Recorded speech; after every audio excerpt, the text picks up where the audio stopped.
బోనాల్లో ధర్మతేజ గారు తన ముగ్గురు పిల్లలే నా పిల్లలని నిజంగానే సరదాగా చెప్పారా? కృష్ణ, కార్తీక, కావేరి ఎవరో కాదు, నీ పిల్లలే. పైగా గుడిలో మతిస్థిమితం లేని ఆవిడ నా కొడుకు ఎర్రని మంటల్లో కనిపిస్తాడని చెప్పింది. ఆ బగబగమండే మంటల్లో నుంచి వస్తూ ఒక్కడు కనిపిస్తాడు, వాడే నీ కొడుకు.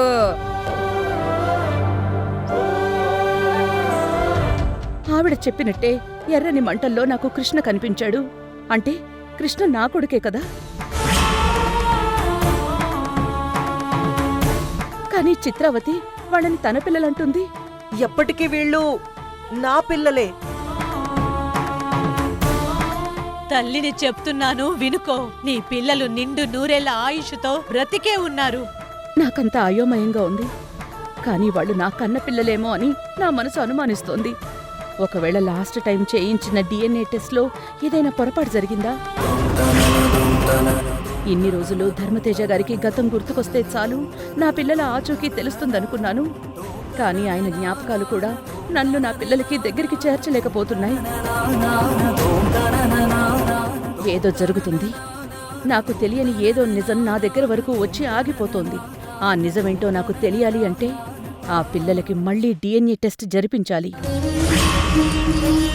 ముగ్గురు పిల్లలకి కాకపోయినా ముగ్గురులో ఒక్కరికైనా DNA టెస్ట్ చేయిస్తాను. నాకు తెలియని ఆ నిజమేంటో తెలుసుకుంటాను.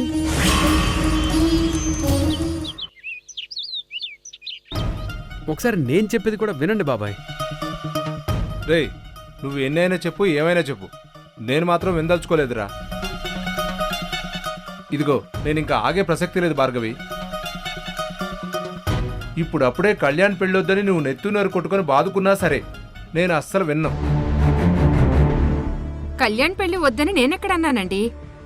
కళ్యాణ్ ఇంకొంచెం టైం కావాలని అడిగాడు. ఇప్పటికే చాలా టైం వేస్ట్ చేశాడు, ఇంక చాలు. ఎప్పుడైతే వీడు నా కోడలు కావేరి తల మీద బోనం పెట్టాడో అప్పుడే పెళ్లి డేట్ ఫిక్స్ అయిపోయింది. అబ్బా, మీకెన్నిసార్లు చెప్పాలండి మన కోడలు కావేరి కాదు కార్తీక అని? అదేనే కార్తీక. ఇదిగో, ఇప్పుడు పెళ్లి విషయంలో మనం ఇలాగే లేట్ చేస్తే అది మన తప్పు అవుతుందే. అది కాదు బాబాయ్. ఏది కాదురా, నిన్న మొన్నటిదాకా ఆ అమ్మాయి మెళ్ళలో తాళి ఎప్పుడు కట్టాలా అని మాకు తెలియకుండా తాళిబొట్టు జేబులో పెట్టుకుని మరీ తిరిగావు. పైగా ఏకంగా బోనాల రోజు తాళి కట్టపోయావు. అలాంటిది ఇప్పుడు పెళ్ళొద్దంటావేంట్రా నువ్వు? మనం వెంటనే వెళ్ళి వాళ్ళమ్మ రాణమ్మతో వీళ్ళ పెళ్లి గురించి మాట్లాడాలి. ఏమండి, రాణమ్మ గారిప్పుడు ఆ పిల్లలకి అమ్మ కాదండి. ఆవిడ దగ్గరికి వెళ్ళి ఏం మాట్లాడతాం? ఓ అవును కదా, మర్చిపోయా. సరే అయితే వాళ్ళ ఇంటికి వెళ్ళి ఆ పెద్ద మనిషి ధర్మతేజ గారితో ఆయన భార్య చిత్రావతితో మాట్లాడి వెంటనే ఆ కావేరిని మన కళ్యాణ్ని పెళ్లిపేటల మీద కూర్చోబెట్టాలి. అబ్బబ్బా కర్మ. అదేనే, నా నోటికి ఆ కావేరి పేరే వచ్చేస్తుంది. అలాగని కొంపతీసి పొరపాటున కావేరిని కళ్యాణ్ని పేట్ల మీద కూర్చోబెడతారా ఏంటి? అబ్బా, అబ్బాయి ప్రేమించింది పెద్ద అమ్మాయిని అయితే చిన్న అమ్మాయిని పెళ్లిపేటల మీద ఎందుకు కూర్చోబెడతామే? బాబాయ్, పిన్ని, ఇంకొన్నాళ్ళు నా పెళ్లి గోలు ఆపండి ప్లీజ్. నా పరిస్థితి ఏంటో నాకే అర్థం కావట్లేదు. మీరేమో పెళ్ళి అంటూ టార్చర్ పెడుతున్నారు. బాబాయ్, పిన్ని, నేను చెప్పేదాకా నా పెళ్లి టాపిక్ తీసుకురాకండి ప్లీజ్. ఒరే,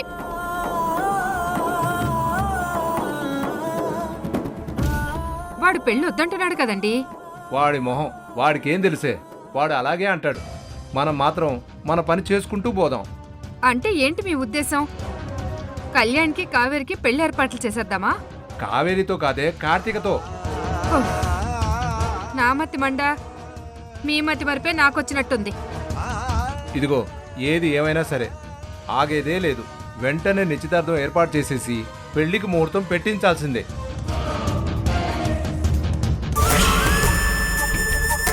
ఇప్పుడు వీళ్ళకి నేను ప్రేమిస్తున్నది కార్తీకని కాదు కావేరినని అర్థమయ్యేలా ఎలా చెప్పాలి? అందుకొక్కటే దారి. నేరుగా కావేరిని ఇంటికి తీసుకొచ్చి జరిగిందంతా చెప్పాలి. అప్పటికి కానీ వీళ్ళు అర్థం చేసుకోరు.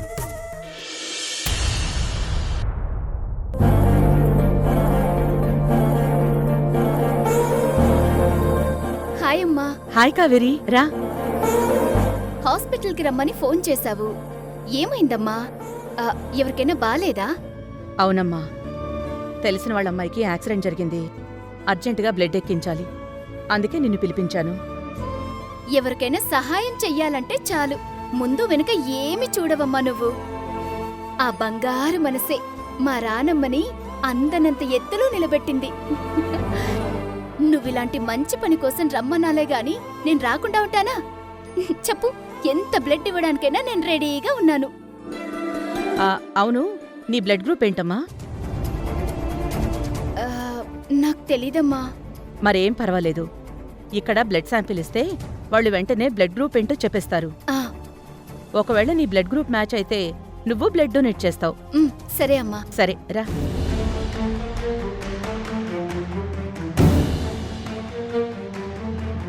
నమస్కారం డాక్టర్ గారు. నమస్కారం అండి. నేను చెప్పాను కదా, మా అమ్మాయి, తన బ్లడ్ శాంపిల్ తీసుకోండి. ఓకే, నువ్వు రామ్మ లోపలికి. అలాగే డాక్టర్. వెళ్ళు.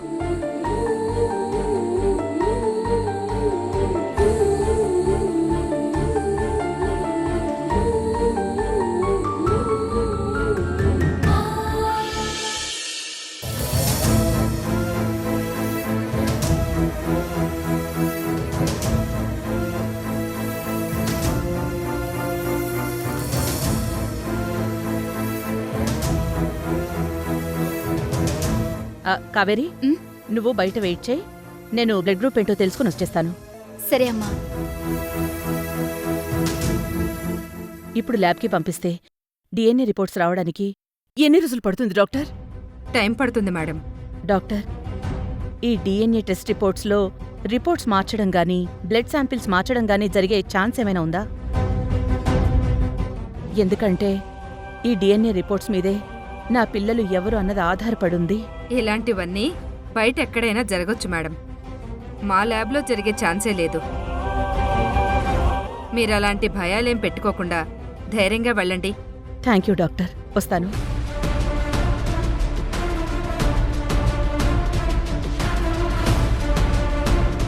అమ్మా, నా బ్లడ్ గ్రూప్ మ్యాచ్ అయిందా? నీ బ్లడ్ గ్రూపు మ్యాచ్ కాలేదని చెప్పారమ్మా డాక్టర్ గారు. నువ్వు ఇంటికెళ్ళు, నేను నీతో తర్వాత మాట్లాడతాను.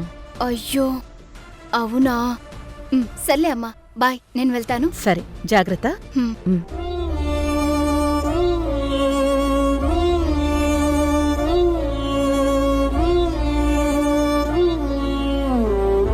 నా బిడ్డకి తెలియకుండా, తన అంగీకారం లేకుండా, అసలు విషయమే చెప్పకుండా డిఎన్ఏ టెస్ట్ చేయిస్తున్నాను.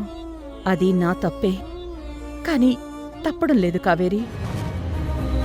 ఒక్కసారి డిఎన్ఏ టెస్ట్లో మీరు నా బిడ్డలు కారని రిపోర్ట్స్ వచ్చినా, బోనాల్లో జరిగిన ఆ సంఘటన వల్ల నా మనసులో మొదలైన అనుమానాన్ని పూర్తిగా పోగొట్టుకోవడానికి, అసలు నిజమేంటో తెలుసుకోవడానికి ఇది తప్ప నాకు వేరే దారి తెలియలేదు. ఈసారి రిపోర్ట్లో నిజమేంటో తెలిసిపోతుంది.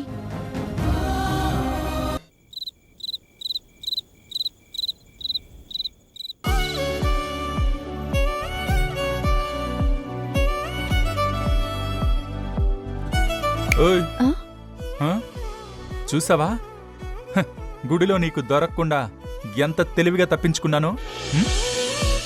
అందరి ముందు నాకు ముద్దు పెట్టేసి మేమిద్దరం ఎంతో సంతోషంగా ఉన్నామని ప్రూవ్ చేస్తావని ఏదో పెద్ద ఛాలెంజ్ చేసావు కదా. ఇప్పుడేమైంది నీ ఛాలెంజ్? నేను నీకు అస్సలు దొరకనే లేదు కదా. నువ్వు పప్పు శుద్ధమని తెలుసు, కానీ మరి ఇంత పప్పు శుద్ధమని అస్సలు అనుకోలేదు. మరి లేకపోతే ఏంటి? గుళ్ళో ఎవరైనా ముద్దులు పెట్టుకుంటారా? నీకు అసలు కామన్ సెన్సే లేదు కృష్ణ. ఏ, మరి అందరి ముందు ముద్దు పెడతానని ఎందుకు ఛాలెంజ్ చేసావు? నేనేమి ఛాలెంజ్ చేయలేదు. నేను మామూలుగానే అన్నాను. నువ్వే దాన్ని ఛాలెంజింగ్ గా తీసుకున్నావు. అదే ఎందుకన్నావు? ఎందుకంటే ఆ, బోనాలు మొదలైనప్పటి నుండి ముగిసే వరకు ప్రతి క్షణం ప్రతి గంట నీ ఆలోచనల్లోనూ నీ మనసులోనూ నేనే ఉండాలి. ఈ మధ్య నన్ను తప్పుగా అర్థం చేసుకుని దూరం పెట్టావు కదా, అందుకే ఈ ఒక్క రోజైనా నీ గుండె నిండా నేను మాత్రమే నిండిపోయి ఉండాలని అలా ఉన్నాను. ఓరిని. నాకేమో డౌట్గా ఉంది కృష్ణ. ఏంటి? ఏంటి? నిజం చెప్పు, నేను ముద్దు పెట్టలేదని ఫీల్ అయ్యావు కదా? ఏ అంత లేదు. అయితే ఫీల్ అవ్వలేదు కదా? అవ్వలేదు. అయితే ఇప్పుడు కూడా ఫీల్ అవ్వకు. ఏయ్, నిన్ను! ఏయ్! ఏయ్! ప్రియా, నువ్వు ఈ మధ్య చాలా ఎక్కువ చేస్తున్నావు. నీ సంగతి చెప్తానుండు. ఫీల్ అవ్వను అన్నావు కదా, మరేంటి? ఏంటో నువ్వు దొరికితే చెప్తాను. నువ్వు నన్ను పట్టుకోలేవు కృష్ణ. ఏయ్! నీ వల్ల కాదు. నేను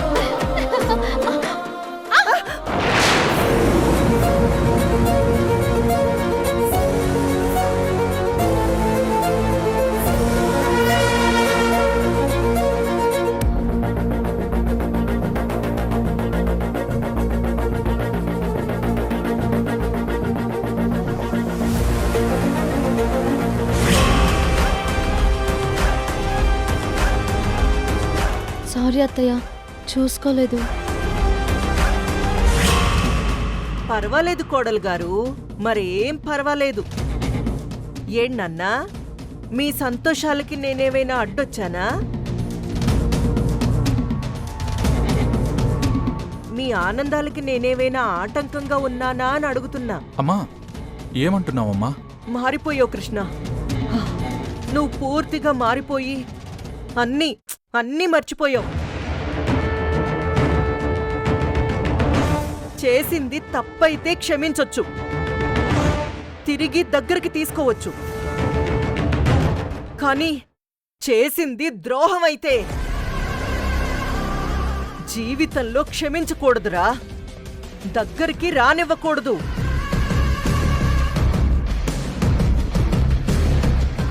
అలాంటి ద్రోహమే ఈ ప్రియా వాళ్ళ మేనత్త రాణమ్మ ఇద్దరు కలిసి మనింటికి తలపెట్టారు. వీళ్ళు చేసింది తప్పు కాదు, నమ్మక ద్రోహం. అరే, వాళ్ళు చేసిన ద్రోహాన్ని నువ్వు చాలా తేలిగ్గా మర్చిపోయావు. అసలు ఈ ఇంట్లో అసలు ఏదీ జరగనే లేదు అన్నట్టు చాలా హ్యాపీగా ఎంతో ప్రశాంతంగా ఉంటున్నావు కృష్ణ. అయ్యో అమ్మా, అలాంటిదేమీ లేదు. లేదు లేదు లేదు కృష్ణ, నువ్వు మారిపోయావు. లేదు, నీ భార్య, అదే నా కోడలు, నిన్ను పూర్తిగా మార్చేసింది. అయ్యో లేదమ్మా, నువ్వు అనుకుంటున్నట్టు నేనేదీ మర్చిపోలేదు. కేవలం నువ్వు చెప్పావని తనని నా భార్యగా ఇంట్లో ఉండనిస్తున్నాను.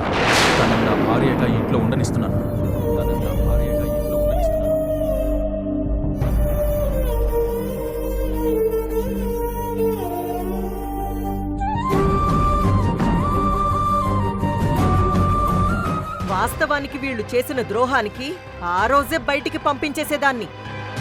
కాకపోతే నా కొడుకువైన నువ్వు తాళి కట్టిన భార్య అని ఆ పంకజంలాగా తను ఈ ఇంట్లో ఓ మూలన పడుంటుందని అనిపించి వదిలేశాను.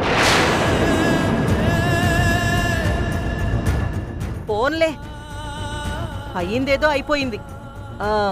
ఇలా అయినా మీరిద్దరూ ఒకటైపోయి సంతోషంగా ఉండండి నాన్నా. తొందరగా నాకు మనవణ్ణో మనవరాల్లో కనిచ్చేస్తే నేను కూడా నీలాగే వీళ్ళు చేసినవన్నీ మర్చిపోయి హ్యాపీగా మీ పిల్లల్ని చూసుకుంటూ బతికేస్తాను. లేదమ్మా, నేను నిజమే చెప్తున్నాను. నేను దేన్ని మర్చిపోలేదు. అలాగే ప్రియతో హ్యాపీగాను లేను. లేదు లేదు లేదు నాన్నా, నువ్వు హ్యాపీగా ఉండడమే నాకు కావాలి. కానీ ఇలా మేకతోలు కప్పుకుని ఈ అమ్మ దగ్గర నటించాల్సిన అవసరం నీకు లేదు. అయ్యో అమ్మా, నీకీ అమ్మ మీద ప్రేమ ఉంది, కానీ నా మాటకి విలువిస్తున్నట్టు, నాకేదో గౌరవం ఇస్తున్నట్టు నటిస్తున్నావు. అమ్మా అమ్మా, అలా ఏం లేదమ్మా. లేదు లేదు కృష్ణ, మీ నుంచి నేను దూరం అయ్యానే కానీ నా మనసు ఎప్పుడూ మీకు దగ్గరగానే ఉంది. అతి కష్టంగా ఏదో ఒక విధంగా నేను మిమ్మల్ని వెతుక్కుంటూ వచ్చేసరికి అప్పటికే నా ప్లేస్లో ఆ రాణమ్మ మీకు తల్లిగా నటిస్తూ మిమ్మల్ని మోసం చేస్తుంది. ఆ రోజే వచ్చి ఆ రాణమ్మని కొట్టి తరమాలి అనుకున్నాను. కానీ అసలు ఆ రాణమ్మ ఎంత డేంజరో తెలిసి భయమేసి నేను మీ ముందుకు రాలేకపోయాను.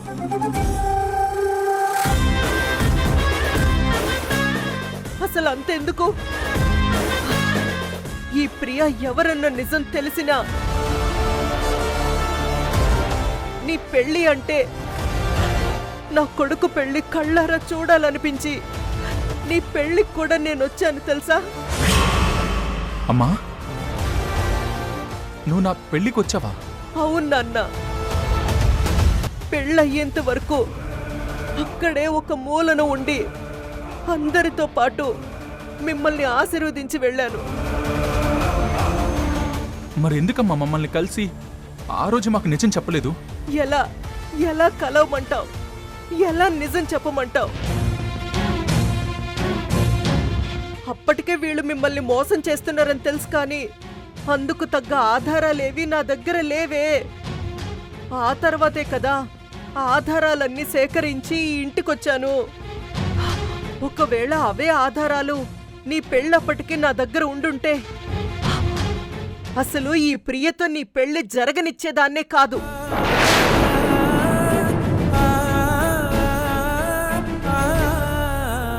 సర్లే, జరిగిపోయిన వాటి గురించి ఇప్పుడెందుకులే, కానీ మీరు మాత్రం హ్యాపీగా ఉండండి. ఏం ట్రై చేస్తున్నారు అత్తయ్య? మనసులో ఏదో పెట్టుకుని ఇలా డొంక తిరుగుడుగా ఏదేదో మాట్లాడుతున్నారు. కొడుకు పెళ్లి చూడాలనొచ్చి ఆశీర్వదించి వెళ్ళానని చెప్తున్నారు. అలాంటప్పుడు ఏ కన్న తల్లైనా కొడుకు కోడలు కాపురం చల్లగా సంతోషంగా ఉండాలని కోరుకునేవారే కాని ఇలా వాళ్ళని విడదీసి కొడుకు జీవితాన్ని నాశనం చేయాలని ఏ తల్లి కోరుకోదు.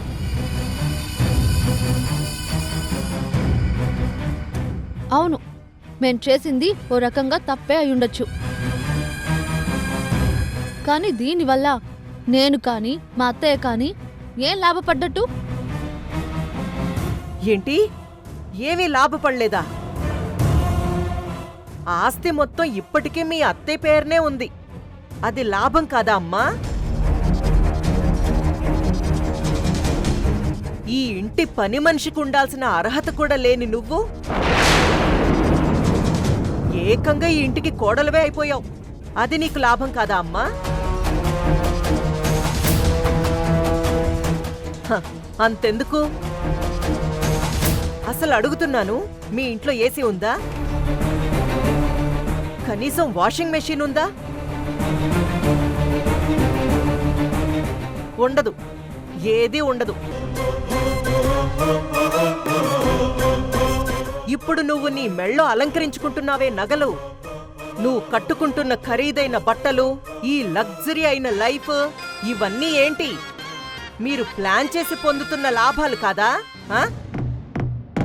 అసలు దీనంతటికీ కర్త కర్మ క్రియ అన్నీ మీ మేనత్తే. చూడండి, మా అత్తయ్య ఏది ప్లాన్ చేసి చేయలేదు. కృష్ణ చేసిన తప్పు వల్ల మేమలా చేయాల్సి వచ్చింది తప్ప మీ నగల కోసమో మీ లగ్జరీ లైఫ్ కోసమో కాదు. మా అత్తయ్య గురించి మీరు ఇష్టం వచ్చినట్టు మాట్లాడుతున్నారు కానీ వాస్తవానికి మా అత్తయ్య వ్యక్తిత్వం ముందు మీరందరూ ఎందుకు పనికిరారు. మీరసలు నిజం చెప్పండి, నిజంగానే మీరు ఈ ముగ్గురు పిల్లలకి తల్లేనా? మీరు ఈ ముగ్గురు పిల్లలకి తల్లేనా?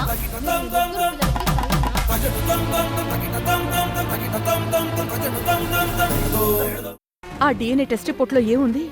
కంగారు పడకండి రాణమ్మ గారు, కూర్చోండి. శుభవార్త మీకు చెప్పబోతున్నాను.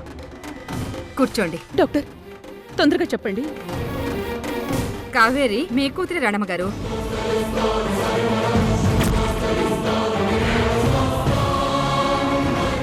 కావేరి నా కూతురా? కావేరి నా కూతురైతే కృష్ణ కార్తికలు కూడా నా బిడ్డలే కదా?